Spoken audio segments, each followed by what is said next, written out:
Hello guys, ಎಲ್ಲರಿಗೂ ಕೂಡ clever vent ಚಾನಲ್ಗೆ ಸುಸ್ವಾಗತ. ಸೊ ಈ ಒಂದು ವಿಡಿಯೋದಲ್ಲಿ ಪ್ರಸನ್ನ ಸರ್ KEA ಡೈರೆಕ್ಟರ್ ಅವರು ಬಹಳ ಇಂಪಾರ್ಟೆಂಟ್ ಇನ್ಫಾರ್ಮೇಷನನ್ನು ಒಂದು 25 ನಿಮಿಷದ ವಿಡಿಯೋದಲ್ಲಿ KEAನ ಅಫಿಷಿಯಲ್ ಚಾನಲಲ್ಲಿ ಕೊಟ್ಟಿದ್ದಾರೆ. ಸೊ ಆ 25 ನಿಮಿಷದಲ್ಲಿ ಮೋಸ್ಟ್ ಇಂಪಾರ್ಟೆಂಟ್ ನೆಸೆಸರಿ ಪಾಯಿಂಟ್ಸ್ ಏನೇನು ಫಸ್ಟ್ ರೌಂಡ್ ರಿಲೇಟೆಡ್ ಇದೆ ಅದನ್ನು ಬ್ರೀಫ್ ಸಮ್ಮರಿಯಾಗಿ ನಿಮಗೆ ಈಸಿಯಾಗಿ ಈ ಒಂದು ವಿಡಿಯೋದಲ್ಲಿ ತಿಳಿಸ್ಕೊಡ್ತೀನಿ.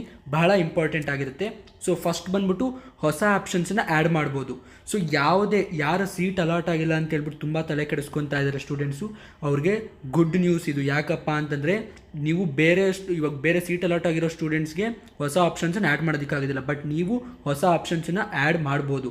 ಯಾವಾಗ ಆ್ಯಡ್ ಮಾಡ್ಬೋದು ಅಂತಂದರೆ ಸೆಕೆಂಡ್ ರೌಂಡ್ ಆದಮೇಲೆ. ಫಸ್ಟ್ ಆ್ಯಂಡ್ ಸೆಕೆಂಡ್ ರೌಂಡಲ್ಲಿ ನೀವು ಆ್ಯಡ್ ಮಾಡೋದಕ್ಕಾಗೋದಿಲ್ಲ.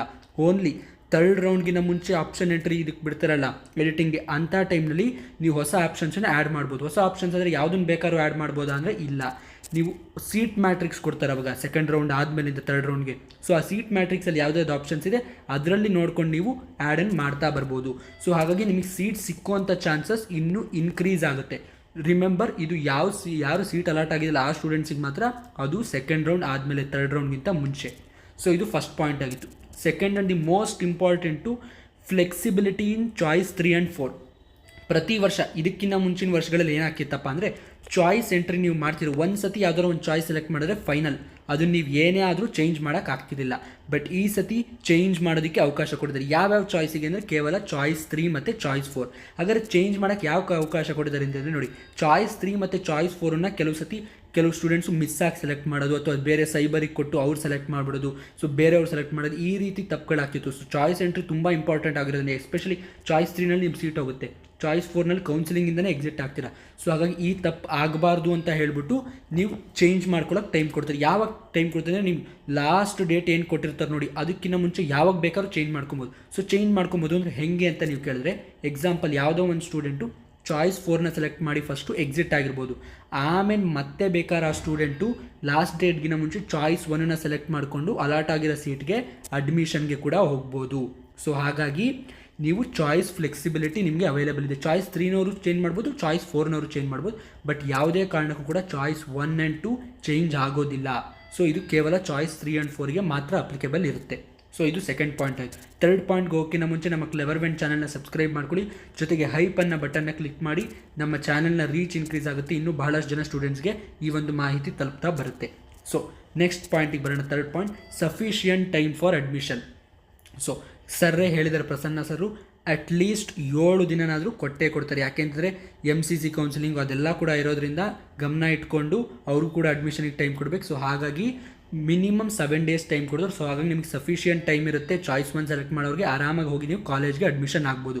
ಸೊ ಈ ಕಾಲೇಜ್ ಅಡ್ಮಿಷನ್ ಪ್ರೋಸೆಸ್ ರಿಲೇಟೆಡ್ ಒಂದು ಸಪ್ರೇಟ್ ವಿಡಿಯೋ ಬೇಕು ಅಂದರೆ ಕಮೆಂಟ್ ಸೆಕ್ಷನಲ್ಲಿ ತಿಳಿಸಿ. ಜಾಸ್ತಿ ಜನ ಕಮೆಂಟ್ ಮಾಡಿದ್ರೆ ಮಾತ್ರ ಆ ಒಂದು ವಿಡಿಯೋನ ಕೂಡ ನಾನು ಮಾಡ್ತೀನಿ. ಸೊ ಇದು ಥರ್ಡ್ ಪಾಯಿಂಟ್ ಆಯ್ತು. Fourth point, before selecting choice 1 be careful. So ಏನಪ್ಪ ಅಂತಂದರೆ ಎಸ್ಪೆಷಲಿ BSc ನರ್ಸಿಂಗ್ ಇಂಜಿನಿಯರಿಂಗ್ ಸ್ಟೂಡೆಂಟ್ಸ್ಗೆ ಇನ್ನೂ ಜಾಸ್ತಿ ರೀಚ್ ಇದೆ. ಯೂಟ್ಯೂಬ್ನಲ್ಲಿ ನಿಮಗೆಲ್ಲ ಬೆಸ್ಟ್ ಕಾಲೇಜಸ್ ಕಟ್ ಆಫ್ ಯಾವುದೋ ಅದೆಲ್ಲ ಸಿಕ್ಬಿಡುತ್ತೆ. ಬಟ್ BSc ನರ್ಸಿಂಗು, ಅಗ್ರಿಕಲ್ಚರು ಇಂಥ ಕೋರ್ಸ್ಗಳಿಗೆಲ್ಲ ಅಷ್ಟೊಂದು ರೀಚ್ ಇಲ್ಲ. ಸೊ ಹಾಗಾಗಿ ನೀವು ರ್ಯಾಂಡಮ್ ಆಗಿ ಸುಮ್ಮನೆ ಯಾವುದೋ ಒಂದು ಸಿಕ್ಕಿರೋ ಕಾಲೇಜನ್ನು ಹಾಕ್ಬಿಡ್ತೀರಾ, ಅದ್ರ ಬಗ್ಗೆ ಏನೂ ಗೊತ್ತಿಲ್ಲ. ಸರ್ ಏನಂತ ಹೇಳ್ತಾರೆ ಅಂದರೆ, ಲಾಸ್ಟ್ ಇಯರಲ್ಲಿ ಎಷ್ಟೊಂದು ಜನ ಸ್ಟೂಡೆಂಟ್ಸು ಅಡ್ಮಿಷನ್ ಆರ್ಡರ್ ಕೂಡ ಡೌನ್ಲೋಡ್ ಮಾಡ್ಕೊಂಬಿಟ್ಟು ಆಮೇಲೆ ಹೋಗಿ ಕಾಲೇಜ್ ಚೆನ್ನಾಗಿಲ್ಲ ಅಂತ ಜಾಸ್ತಿ ಫೀಸ್ ಕೇಳ್ತಾ ಇದ್ದಾರೆ, ಅಲ್ಲಿ ಇನ್ನೂ ಎಕ್ಸ್ಟ್ರಾ ಅಂತ ಹೇಳ್ಬಿಟ್ಟು ಅಡ್ಮಿಷನ್ ಬೇಡ ಅಂತ KEAಗೆ ಬಂದಿದ್ದಾರೆ. ಸೊ ಆ ತಪ್ಪಾಗಬಾರ್ದು ಅಂತ ಹೇಳ್ಬಿಟ್ಟು ನೀವೇನಾದ್ರು ಎಸ್ಪೆಷಲಿ BSc ನರ್ಸಿಂಗ್ ತೊಗೊಳ್ತಾ ಇದ್ದೀರಾ ಅಂತಂದರೆ ಚಾಯ್ಸ್ 1 ಸೆಲೆಕ್ಟ್ ಮಾಡೋದಕ್ಕಿಂತ ಮುಂಚೆ ಟೈಮ್ ತೊಗೊಳ್ಳಿ. 7 ದಿನ ಟೈಮ್ ಕೊಟ್ಟಿರ್ತಾರೆ. ಕಾಲೇಜ್ ಬಗ್ಗೆ ಫೈಂಡ್ ಔಟ್ ಮಾಡ್ಕೊಳ್ಳಿ.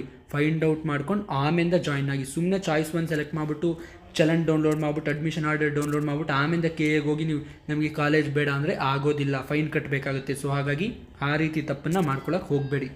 Next fifth, medical colleges admission. ನೋಡಪ್ಪ, MCCನವರು ಇನ್ನೂ 2 ದಿನ ಕೌನ್ಸಿಲಿಂಗ್ನ ಡಿಲೇ ಮಾಡಿದ್ದಾರೆ. ಬಟ್ ಯಾವುದೇ ಕಾರಣಕ್ಕೂ ಕೂಡ KEAನವರು ಎಕ್ಸ್ಟೆಂಡ್ ಮಾಡೋದಾಗಲಿ ಡಿಲೇ ಮಾಡೋದಾಗಲಿ ಮಾಡಲ್ಲ. ಇವರು ರಿಸಲ್ಟ್ನ ಅವ್ರೇನು ಸ್ಟಿಪ್ಯುಲೇಟೆಡ್ ಡೇಟ್ ಹೇಳಿದ್ದಾರೆ 2 ಆಗಸ್ಟ್ಗೆ ರಿಲೀಸ್ ಮಾಡ್ತಾರೆ. ಸೊ ಹಾಗಾಗಿ ಈ medical student MBBS, okay, dental, ಇವ್ರಿಗೆಲ್ಲ ಏನು ಮಾಡ್ತಾರಪ್ಪ ಅಂತಂದರೆ ಚಾಯ್ಸ್ ಎಂಟ್ರಿ ಕೊಟ್ಟಿರ್ತಾರೆ, ಬಟ್ ಅಡ್ಮಿಷನ್ ಆಗೋದಕ್ಕೆ ಬಿಡೋದಿಲ್ಲ. ಯಾರಾದರೂ ಚಾಯ್ಸ್ 1 ಸೆಲೆಕ್ಟ್ ಮಾಡಿದ್ರೆ ಅಡ್ಮಿಷನ್ ಆಗೋದಕ್ಕೆ ಬಿಡಲ್ಲ. ಎಲ್ಲಿ ತನಕ ಬಿಡಲ್ಲ ಅಂದರೆ MCCನವ್ರು ಎಲ್ಲಿ ತನಕ ಅಡ್ಮಿಷನಿಗೆ ಬಿಡಲ್ಲ ನೋಡಿ, ಅಲ್ಲಿ ತನಕ ಕೂಡ ಹೋಲ್ಡ್ ಮಾಡಿರ್ತಾರೆ. KEA ಮುಖಾಂತರ ಅಡ್ಮಿಷನ್ ಆಗುವಂಥ ಸ್ಟೂಡೆಂಟ್ಸ್ಗೂ ಕೂಡ ಅಲ್ಲಿ ತನಕ ಅವಕಾಶ ಇಲ್ಲ. MCCನವ್ರು ಎನೇಬಲ್ ಮಾಡಿದ್ಮೇಲೆ ಇವರು ಕೂಡ ಅಡ್ಮಿಷನ್ ಆಗ್ಬೋದು. ಸೊ 6th ಪಾಯಿಂಟು, ರಿಕ್ವೆಸ್ಟ್ ಮಾಡಿದ್ರು ಸರ್ ಒಂದು, ಏನಪ್ಪ ಅಂತಂದರೆ ಕೆಲವು ಸ್ಟೂಡೆಂಟ್ಸ್ಗೆ ತುಂಬ ಮೆರಿಟೋರಿಯಸ್ ಸ್ಟೂಡೆಂಟ್ಸ್ಗೆ KEA ಮುಖಾಂತರನೂ ಕೂಡ ಮೆಡಿಕಲ್ ಸೀಟ್ ಅಲಾಟ್ ಆಗುತ್ತೆ, MCC ಮುಖಾಂತರ ಕೂಡ ಮೆಡಿಕಲ್ ಸೀಟ್ ಅಲಾಟ್ ಆಗುತ್ತೆ. ಸೊ ಇಂಥ ಸ್ಟೂಡೆಂಟ್ಸು ಇವೆರಡರಲ್ಲೂ ಏನು ಡಿಫ್ರೆನ್ಸ್ ಇರೋದಿಲ್ಲ. ಇದನ್ನು KEನವ್ರು ಅಲಾಟ್ ಮಾಡ್ತಾರೆ, ಅದನ್ನು ನ್ಯಾಷನಲ್ ಲೆವೆಲಲ್ಲಿ MCCನವ್ರು ಅಲಾಟ್ ಮಾಡ್ತಾರೆ ಅಷ್ಟೇ. ನೀವು ಅಕಸ್ಮಾತ್ ಏನಾದ್ರು ಮೆರಿಟೋರಿಯಸ್ ಸ್ಟೂಡೆಂಟ್ಸು MCC ಮುಖಾಂತರ ಹೋದರೆ ಈ KE ಮುಖಾಂತರ ಉಳ್ಕೊಂಡಿರುತ್ತಲ್ಲ ಸೀಟು, ಅದು ಇನ್ನೊಬ್ಬ ಯಾರಾದರೂ ಕನ್ನಡಿಗರಿಗೆ ಸಿಕ್ಕುತ್ತೆ. ಸೊ ಹಾಗಾಗಿ ಇದ್ರ ಮುಖಾಂತರ ನೀವು ಕನ್ನಡಿಗರಿಗೆ ಇನ್ನೂ ಜಾಸ್ತಿ ಆಪರ್ಚುನಿಟಿ ಕೊಟ್ಟು ನಿಮ್ಮ ಸ್ನೇಹಿತರಿಗೆ ಹೆಲ್ಪ್ ಮಾಡ್ದಂಗೆ ಆಗುತ್ತೆ. ಸೊ ಹಾಗಾಗಿ ನಿಮ್ಗೆ ಈ ರೀತಿ ಮೆರಿಟೋರಿಯಸ್ ಆಪರ್ಚುನಿಟಿ ಇದ್ದರೆ ದಯವಿಟ್ಟು MCCನ ಚೂಸ್ ಮಾಡ್ಕೊಳ್ಳಿ. ಫೈನಲಿ ಅದು ನಿಮ್ಮ ಡಿಸಿಷನ್, ಬಟ್ MCCನ ಚೂಸ್ ಮಾಡ್ಕೊಳ್ಳೋದು ಒಳ್ಳೆಯದು ಅಂತ ಹೇಳ್ಬಿಟ್ಟು KE ಡೈರೆಕ್ಟರ್ ಅವರು ರಿಕ್ವೆಸ್ಟ್ ಮಾಡ್ಕೊಂಡಿದ್ದಾರೆ. ಸೊ 7th ಇಂಪಾರ್ಟೆಂಟ್ ಪಾಯಿಂಟ್ ಏನಪ್ಪ ಅಂತಂದರೆ, ನಾನೇ ಇದನ್ನು ಆ್ಯಡ್ ಮಾಡಿದ್ದೀನಿ. ಏನು ಅಂತಂದರೆ, ಡಿಲೀಟ್ ಮಾಡಬೇಕಾರೋ ಆಪ್ಷನ್ಸ್ನ ಬಿ ಕೇರ್ಫುಲ್. ಯಾಕೆ ಅಂತಂದರೆ ನಿಮ್ಗೆ option entry editing choice entry ಆದಮೇಲೆ ನೀವು ಚಾಯ್ಸ್ 2 ಅಥವಾ 3 ಸೆಲೆಕ್ಟ್ ಮಾಡಿದ್ಮೇಲೆ ಎಡಿಟಿಂಗ್ಗೆ ಬಿಡ್ತಾರೆ. ನಿಮಗೆ ಎಡಿಟಿಂಗಿಗೆ ಬಿಟ್ಟಾಗ ಏನಾಗುತ್ತಪ್ಪ ಅಂತಂದರೆ, ನೀವು ಡಿಲೀಟ್ ಮಾಡಿಬಿಟ್ರೆ ಮತ್ತೆ ನೀವು ಅದನ್ನು ಹಾಕೋದಕ್ಕಾಗೋದಿಲ್ಲ. ಸೊ ಹಾಗಾಗಿ ಡಿಲೀಟ್ ಮಾಡೋದಕ್ಕಿಂತ ಮುಂಚೆ 3 ಸತಿ ಯೋಚನೆ ಮಾಡಿ ನೋಡಿ. ಯೋಚನೆ ಮಾಡಿ ಖಂಡಿತ ಬೇಡ ಅಂತಂದರೆ ಆಮೇಲೆ ಮಾತ್ರ ಡಿಲೀಟ್ ಮಾಡಿ. ಇಲ್ಲ ಇಷ್ಟ ಇಲ್ಲ ಅಂತಂದ್ರೆ ಬೇಕಾದ್ರೆ ಬಾಟಮ್ಗೆ ತೊಗೊಂಡೋಗಿ ಹಾಕಿ. ಡಿಲೀಟ್ ಮಾಡೋದನ್ನ ಆದಷ್ಟು ಅವಾಯ್ಡ್ ಮಾಡಿ. ಸೊ ಇದು ಈ ಒಂದು ವಿಡಿಯೋ ರಿಲೇಟೆಡ್ ಎಲ್ಲ ಇನ್ಫಾರ್ಮೇಷನ್ ಆಗಿತ್ತು. ತಮಗೆ ಇನ್ನೇನೇ ಡೌಟ್ಸ್ ಇದ್ರೂ ಕೂಡ ಕಾಮೆಂಟ್ ಸೆಕ್ಷನಲ್ಲಿ ತಿಳಿಸಿ. Thank you for watching. Subscribe to ಕ್ಲೆವರ್ವೆಂಟ್.